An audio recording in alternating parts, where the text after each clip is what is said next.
c'est une vraie petite guerrière en fait, elle ne s'interdit rien.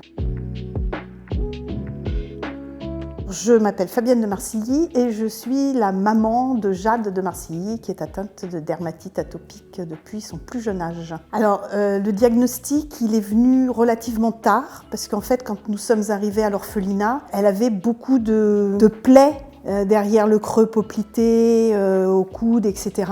Quand nous sommes allés à l'hôpital pour faire tous les examens avant de pouvoir rentrer en France, c'est là qu'ils m'ont dit qu'effectivement c'était de l'eczéma. En fait, je ne connaissais pas vraiment la maladie, son papa non plus, donc on n'avait pas dans notre entourage quelqu'un qui avait de l'eczéma. On ne s'est pas inquiété outre mesure, on a attendu. Voilà. La première chose, c'est de sentir que son enfant n'est pas bien. Ça, c'est quelque chose qui est vraiment extrêmement, pour des parents, c'est déstabilisant. Et puis le quotidien, c'est n'oublie pas de te crémer. Alors, quand ils sont petits, c'est nous qui le faisons, bien sûr. Arrête de te gratter, fais attention au tissu que tu mets sur la peau aussi, quand elle était plus grande, quand elle achetait des vêtements. En fait, c'est ça, c'est des conseils de mise en garde, d'être attentive à sa peau et de faire ce qu'il faut pour qu'effectivement, ça ne s'amplifie pas. Nous sommes des parents très attentifs.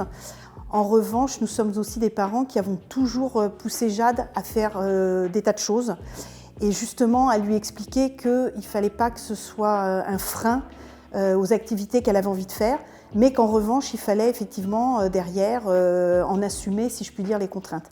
Mais on n'a jamais renoncé, que ce soit à des voyages dans des pays très froids ou des pays chauds et humides, mais en prenant en compte effectivement derrière ce qu'il fallait faire pour qu'elle ne soit pas en souffrance. Elle a voulu faire du ski nautique, elle a fait du ski nautique, elle a voulu faire, voilà, tout ce qu'elle a voulu faire, elle l'a fait.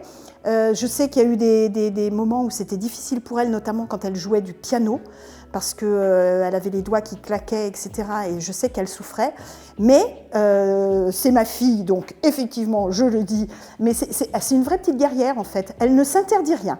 Voilà. Elle a décrété que, ok, elle a cette maladie, elle l'assume, elle la gère très bien.